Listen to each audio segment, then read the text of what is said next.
আসসালামু আলাইকুম প্রিয় দর্শক ভাই বোনেরা। ঈদে অনেক ছবি রিলিজ হচ্ছে, তার মধ্যে কন্যাদান একটি। আসুন আমরা সেই কন্যাদান ছবির প্রযোজিকা মানে এসএস প্রোডাকশনের কর্ণধার বা চেয়ারম্যান ম্যাডাম শাবানার সাথে আলাপ করি। কেমন আছেন? জি ভালো। তো আপনার কন্যাদান তো ঈদে রিলিজ হচ্ছে। জি ইনশাল্লাহ। ইনশাআল্লাহ।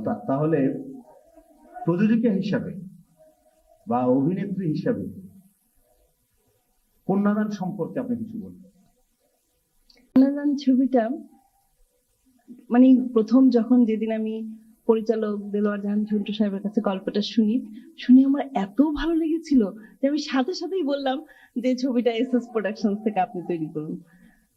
তো ছবিটা আমি এটা এটা বলবো যে একটা মিষ্টি সুন্দর একটা সামাজিক ছবি।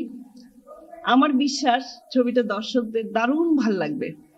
আর আমার চরিত্রটা একদম সুন্দর।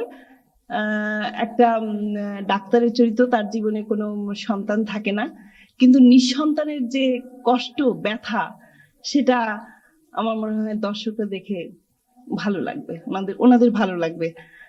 আর এখন তো মানে পরিচালক দেলোয়ার জাহান ঝন্টু সাহেব তো বলতে পারেন যে সামাজিক ছবির জাদুকর। আর ছবিটা উনি খুব সুন্দর ভাবে বানিয়েছেন। আর আপনিও তো ছবিতে অভিনয় করেছেন, আপনিও কিছু বলুন।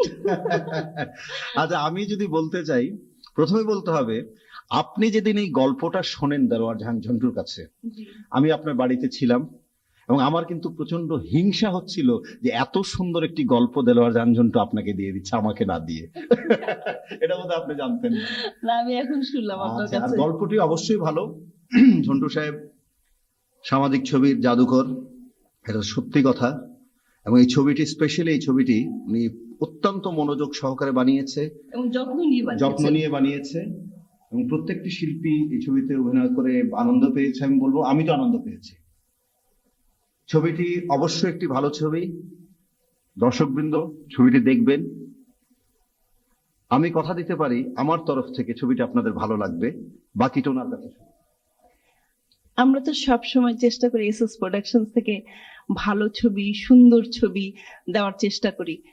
তখন বাকি তো আল্লাহর ইচ্ছা। ইনশাল্লাহ আমার মনে হয়, আমার বিশ্বাস এই ছবি দর্শকদের খুব ভাল লাগবে। ধন্যবাদ। ধন্যবাদ আপনাদের সবাইকে। এর চেয়ে বেটার তো আর